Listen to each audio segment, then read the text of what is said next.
आइए आज एक ऐसी दुनिया में चलते हैं जो हमारे आसपास तो है लेकिन अक्सर हमें दिखाई नहीं देती।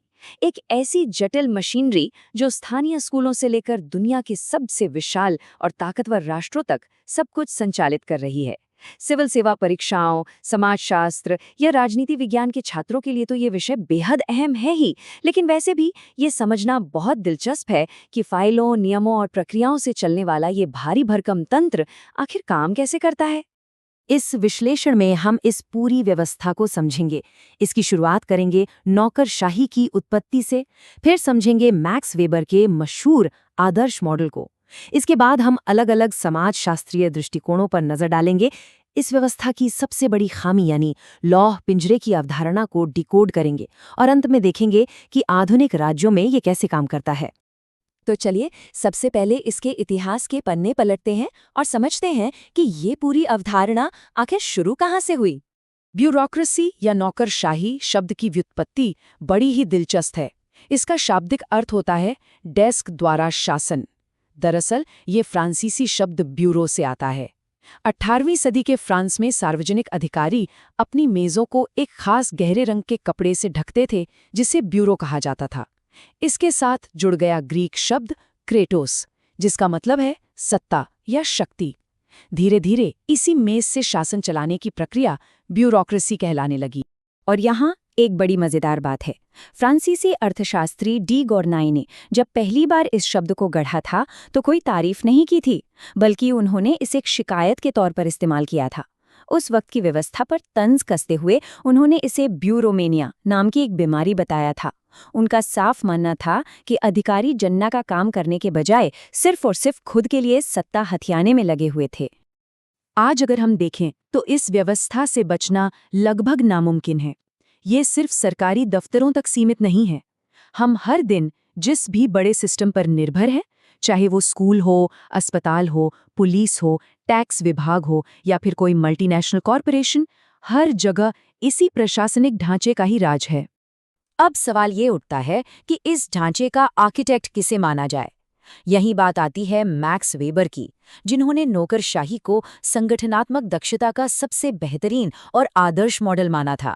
वेबर के इस आदर्श मॉडल को हम एक पिरामिड की तरह देख सकते हैं।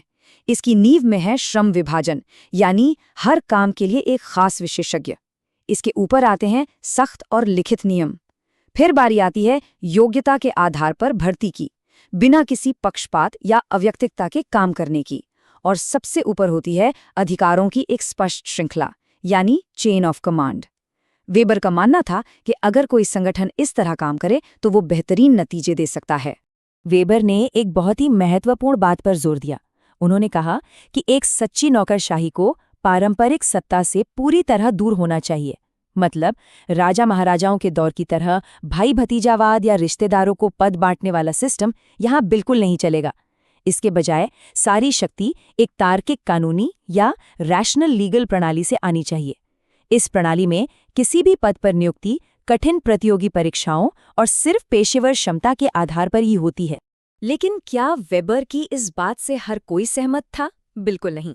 इस व्यवस्था को लेकर समाजशास्त्रियों में हमेशा से एक बड़ी बहस रही है। अगर हम अलग अलग दृष्टिकोणों पर नजर डालें तो वेबेरियन इससे अधिकतम दक्षता हासिल करने वाली एक शानदार मशीन मानते हैं।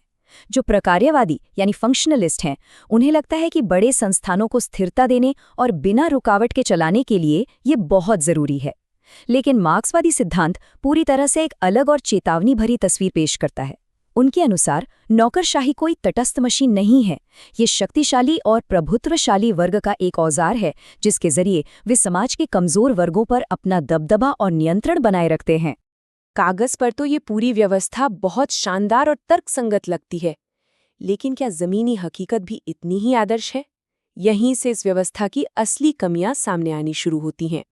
लोक प्रशासन में अक्सर एक बहुत ही गंभीर सवाल उठता है, क्या हो जब नियम उन वास्तविक लक्ष्यों से ज्यादा अहम हो जाएं जिनके लिए वो बनाए गए थे। इस स्थिति को गोल डिस्प्लेसमेंट या लक्ष्य विस्थापन कहा जाता है, यानी जब फॉर्म भरना और नियमों का सख्ती से पालन करना इतना हावी हो जाए कि कोई संगठन अपना असली जन कल्याणकारी उद्देश्य ही भूल जाए। यहीं से जन्म होता है लाल फीताशाही या रेड टेपिज्म का। भारत जैसे देशों में जहां प्रशासन पर औपनिवेशिक विरासत का आज भी गहरा प्रभाव है, ये बड़ी आसानी से नजर आता है। फाइलों के ढेर और जटिल प्रक्रियाएं फैसलों में इतनी देरी कर देती हैं कि आम इंसान बस निराश होकर रह जाता है।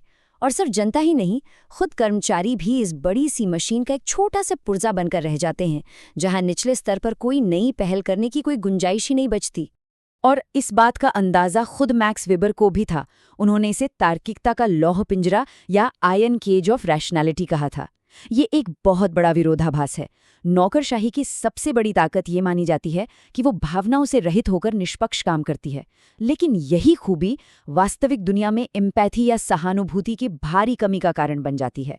मशीन नियम तो मानती है, लेकिन इंसानियत भूल जाती है। इन सब कमियों, लाल फीताशाही और चुनौतियों के बावजूद आज के आधुनिक लोकतंत्र इसी व्यवस्था के सहारे चल रहे हैं। अगर हम भारत जैसे विशाल देशों की बात करें तो यहाँ की करोड़ों की आबादी और उसकी ज़रूरतों को संभालने के लिए यही तार्किक कानूनी ढांचा एकमात्र व्यवहारिक विकल्प नजर आता है। हमारी IAS और अन्य सिविल सेवाएं इसी मॉडल पर टिकी हैं। चाहे बड़े स्तर पर विकास कार्य हों या जनता तक कल्याणकारी योजनाएं पहुंचानी हो, उन्हें जमीन पर उतारने के लिए इसी योग्यता आधारित प्रशासनिक ढांचे की जरूरत पड़ती है। लेकिन ये भी सच है कि आज का प्रशासन सिर्फ कागजों और फाइलों तक सीमित नहीं रह गया है। अब ई-गवर्नेंस, डिजिटल सर्वेलेंस, AI और पेपरलेस प्रशासन का नया दौर है। आज के आधुनिक प्रशासक सिर्फ नियमों का यांत्रिक पालन नहीं करते, बल्कि अपनी तकनीकी और बौद्धिक विशेषज्ञता से राज्य की जटिल और दीर्घकालिक नीतियों को बनाने और उन्हें आकार देने में भी बेहद अहम भूमिका निभा रहे हैं। अंततः एक विचार के साथ इस विश्लेषण को यहीं विराम देते हैं। नौकरशाही को शासन को कुशल बनाने के लिए बनाया गया था, लेकिन आधुनिक समाज की वास्तविक चुनौती यह सुनिश्चित करना है कि व्यवस्थाएं लोगों की सेवा करें, न कि लोग व्यवस्थाओं की।